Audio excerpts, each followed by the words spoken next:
안녕하세요. 주토피아 채널의 제이입니다. 오늘은 인플레이션 시대의 금과 미국채의 전망에 대해서 알아보겠습니다. 이번 영상은 평범한 일반인 자산 배분 투자자의 현재 자산 시장의 지극히 개인적인 뷰를 공유하는 영상입니다. 전문가의 의견이 아니며 특정 자산의 투자를 추천하는 영상이 아님을 밝혀주겠습니다. 내용에 오류가 있을 경우 댓글로 알려주시면 좋겠고요. 가벼운 마음으로 시청해주시면 감사하겠습니다. 인플레이션 시대에 대해서 알아보기 위해 먼저 M2에 대해서 알아볼게요. M2는 총 통화라고 불리우는데 M1, 통화보다 넓은 의미의 통화 지표를 말하고 요구불예금, 저축성 예금과 외화 예금을 합친 것을 말하고요. 즉시 현금화할 수 있는 화폐를 모두 합하여 정의를 하고 있습니다. M2는 경제 성장과 물가 등 실물 경제와 밀접한 관계가 있어 통화 관리의 중심 지표로 사용합니다. 우리나라의 M2 증가율은 2019년까지 5% 전후를 기록했는데 이게 우리나라의 자산시장, 그러니까 주식과 부동산의 기대 수익률과 거의 비슷하고요. 미국의 M2 증가율은 10% 전후로 늘어나고 있었는데 미국 주식의 기대 수익률과 굉장히 유사합니다. 그래서 경제 성장 중에서 특히 자산 가격의 상승에 M2가 큰 영향을 미치는데요. 프레드라는 미국 세인트루이스 연방준비은행 사이트에서 여러가지 경제지표를 확인할 수 있거든요. 미국의 M2 통화량을 그래프로 뽑아봤는데요. 여기 회색으로 되어 있는 부분이 경제 위기 구간이고 지금 현재 위기 구간인 2020년 3월 이후는 이렇게 연두색으로 표시가 되어 있어요. 세로측은 M2의 통화량을 빌리언 달러로 나타낸 건데 매년 M2 통화량은 줄지 않고 늘어나는 걸 볼 수 있죠. 그리고 금리 인상기거나 긴축 재정을 할 때는 M2 통화량이 거의 줄지는 않지만 유사하게 유지되다가 경제 위기가 오면 급격하게 M2 통화량이 증가하는 구간도 있고요. 경제 위기를 극복하면서는 M2 통화량의 기울기가 다시 완만하게 유지하는 걸 볼 수 있어요. 이번에 2008년 금융위기 전에는 M2 통화량의 증가가 완만하게 진행되다가 나스닥 버블을 기점으로 올라가더니 2008년 금융위기 때는 아주 큰 폭의 상승이 있었어요. 양적 완화 테이퍼링으로 M2 통화량을 진정시킨 후에 긴축 발작이 일어나서 다시 양적 완화를 하면서 M2 통화량은 일정 수준을 유지하면서 계속해서 증가했고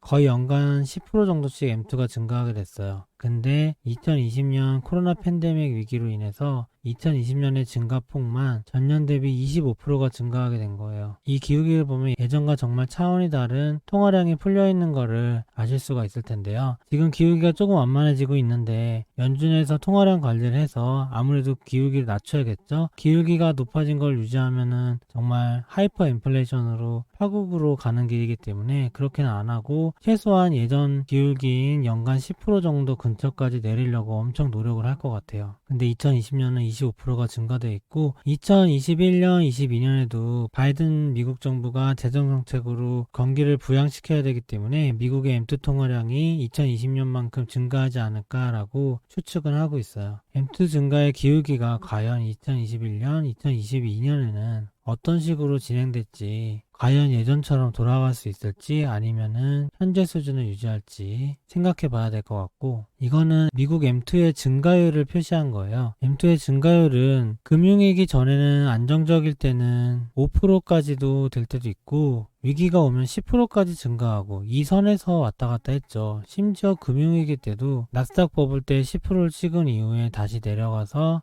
5%를 유지하다가 10%로 올라갔다가 그 이후 테이퍼링을 하면서 조금 내렸다가 다시 양적 완화를 진행해서 10% 선에서 경기가 회복한 다음에 2015년서부터 금리를 올렸는데 이때서부터는 긴축 재정이 들어가니까 M2 증가율이 오히려 줄어들었죠. 재정이 건전화되고 있었던 과정이죠. 코로나만 없었다면. 근데 코로나가 생긴 이후에 이렇게 말도 안 되는 25%의 증가를 하게 되었어요. 과거 평균은 5에서 10%고 공교롭게도 10%라고 생각했을 때 미국 S&P의 기대 수익률이 연간 10%라는 게 인상 깊은 것 같아요. 지금은 25%가 되었으니까 과연 어떻게 되는 건지 M2의 증가율의 강도에 주목해 보면 될 것 같은데요. 지금 이거를 과거 10%나 5%대로 과연 내릴 수 있는 건지 코로나 전으로 과연 돌아갈 수 있을까요? 한국의 M2 통화량은 한국은행 사이트에서 볼 수 있는데요. 2020년에는 전년 대비 10%가 증가했어요. 미국보다는 적지만 한국도 과거에는 5% 전후로 M2가 증가했었기 때문에 미국처럼 거의 2배 정도 증가폭이 늘어난 거죠. M2의 증가에 기울기에 주목해보면 우리나라 원화통화도 M2가 줄어드는 거 없이 계속해서 증가하고 있고 그 기울기는 가팔라지고 있다는 걸 알 수 있어요. 우리나라도 아직까지 금리 인상을 할 계획이 없는데 2021년과 2022년에는 얼마만큼 M2가 가팔라질 것이며 과연 과거 코로나 전이니까 5% 전후의 증가율로 돌아갈 수 있을지, 그리고 우리나라의 코스피 기대 수익률은 연간 7%, 부동산의 기대 수익률은 연간 6% 정도 되거든요. 그게 M2 증가율과 거의 비슷했는데 지금은 부동산과 주식 자산의 예상되는 수익률보다 M2 증가율이 2배나 높은 상황인데 어떤 일이 일어날지 생각을 해봐야 될 것 같습니다. 먼저 인플레이션에 대해서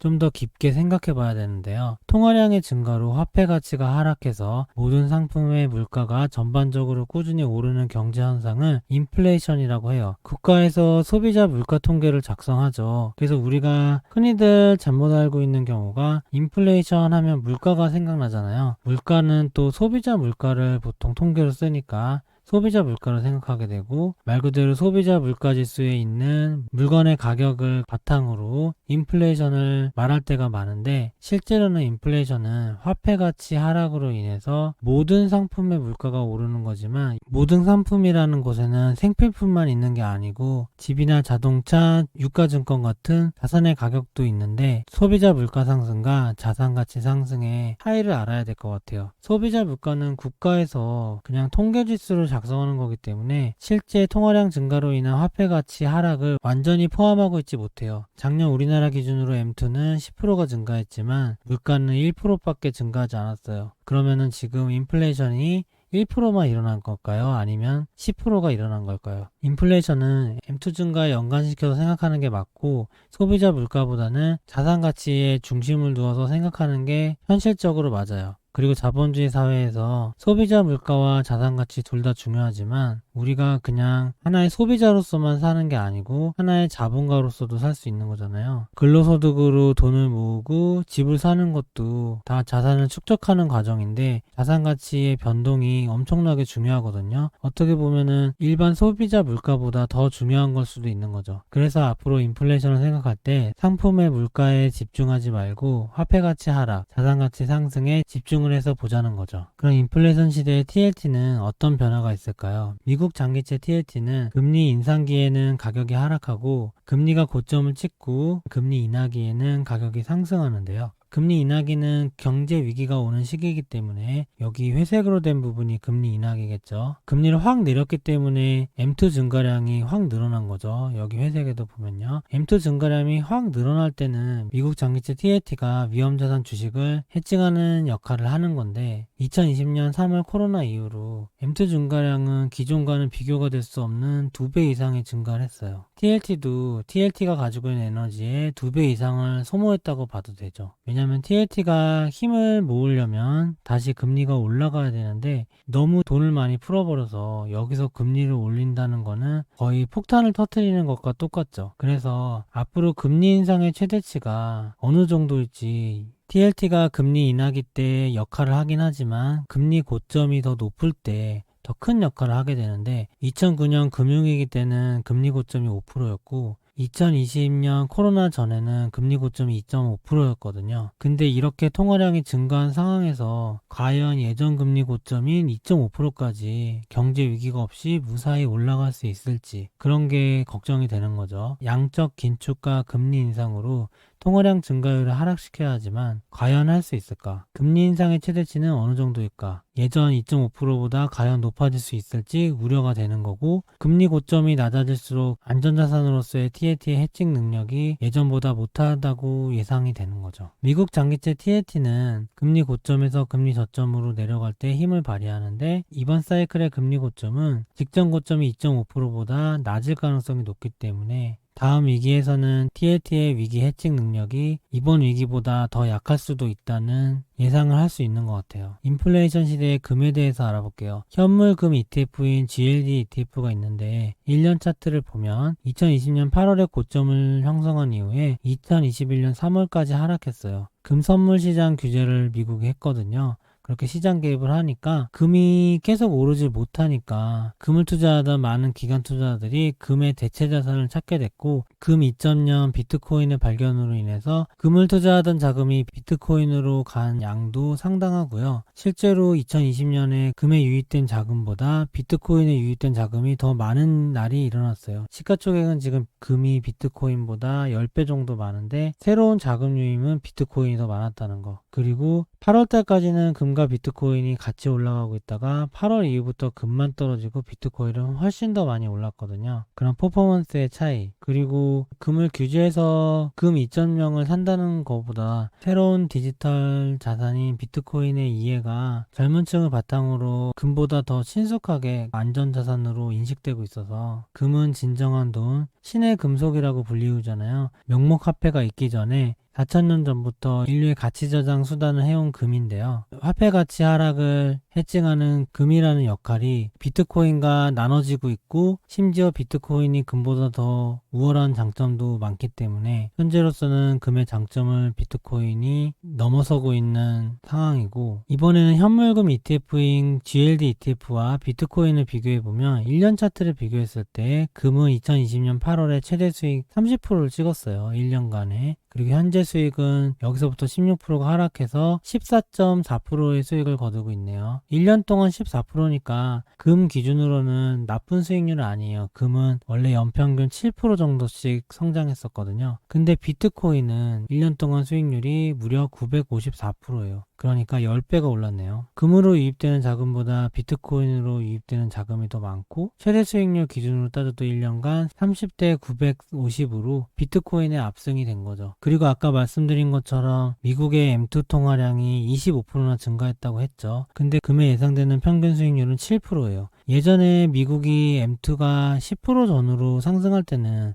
금이 10%만 상승해도 충분히 인플레이션을 해칭할 수 있었지만, 지금은 M2가 25%나 상승하니까 금이 가지고 있는 기대 수익률로는 도저히 따라갈 수가 없는 거죠. 그래서인지 8월 이후에 금은 완연히 하락세로 들어가고 비트코인은 더 크게 상승해서 이렇게 큰 상승을 이루게 됐어요. 인플레이션 시대의 자산 배분 요약을 해보면, 전례 없는 M2 통화량 증가로 인해 명목 화폐의 가치가 하락하는 인플레이션 시대에 우리는 살게 됐어요. 주목해야 될 인플레이션은 소비자 물가 상승이 아니고 자산 가치 상승과 화폐 가치 하락에 주목을 해야 되고요. 미국 기준으로 M2 통화량은 25%나 증가하게 됐고, 이 말은 즉슨 달러로 회계되는 보유한 투자 자산의 가치에 연평균 수익률이 25%가 나와야 거의 본전에 이른다는 소리예요. 그리고 과거 기준으로 봤을 때도 M2 통화량 증가량만큼 기대 수익률이 나왔기 때문에 지금 코로나 전에만 해도 연간 12%의 수익만 나도 물가 상승률을 상쇄하고 기준금리 이상이 돼서 성공적인 연간 수익률이 될 수 있었는데, 지금은 통화량이 25% 증가하기 때문에 10%의 수익률이라면 통화량 증가보다 훨씬 못 미치는 거고, M2 통화량이 25% 시대가 됐다는 게 엄청난 변화가 일어난 거죠. 과연 과거로 돌아갈 수 있을지, 아니면 이대로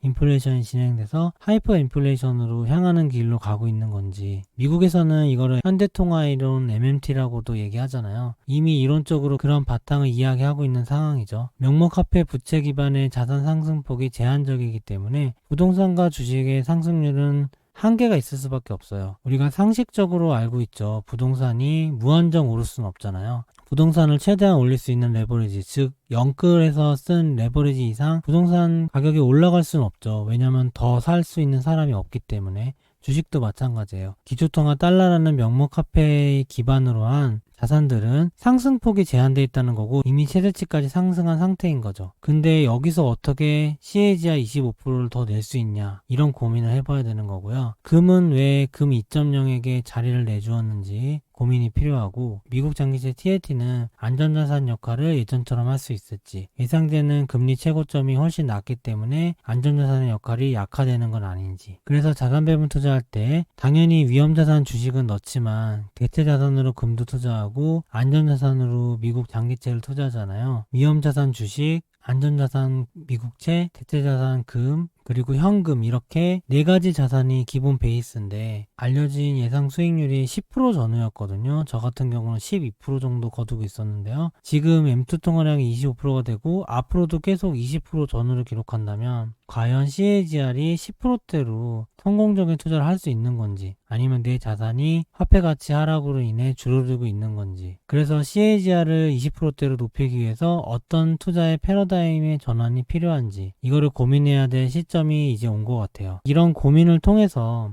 최근에 아크 인베스트먼트의 캐시우드가 전통적인 주식 채권 포트폴리오인 60대 40, 주식 60, 채권 40인 포트폴리오에서 채권 40에서 20을 비트코인으로 바꿔서 주식 60, 채권 20, 비트코인 20으로 투자를 해도 괜찮을 것 같다는 인터뷰 기사가 최근에 나왔었어요. 캐시우드가 한 의도는 비트코인 20%가 포함됨으로써 CAGR을 통화량 증가량에 맞춰서 올릴 수 있다는 계산을 해서 인터뷰를 한 게 아닌가, 저는 그렇게 생각하고 있거든요. 지금은 정말로 새로운 패러다임의 전환이 필요한 시점이라고 저는 생각하고 있습니다. 앞으로 인플레이션 시대의 자산 배분 투자에 대해서 계속해서 자세히 다뤄보도록 하고, 저는 그래서 작년까지 한 자산 배분 투자와 다르게 2021년부터 새롭게 투자하는 인플레이션 시대의 자산 배분 투자를 자산배분 2.0이라고 명명해서 지금 투자 자산들과 비중을 세팅하고 있는 단계거든요. 어느 정도 결과가 나왔고 지금 현재도 일정 수준의 성과를 내고 있는 상황입니다. 여기에 대해서는 차후에 천천히 영상으로 업로드하도록 하겠습니다. 오늘 영상은 이만 마치겠습니다. 좋아요와 구독 부탁드립니다. 감사합니다.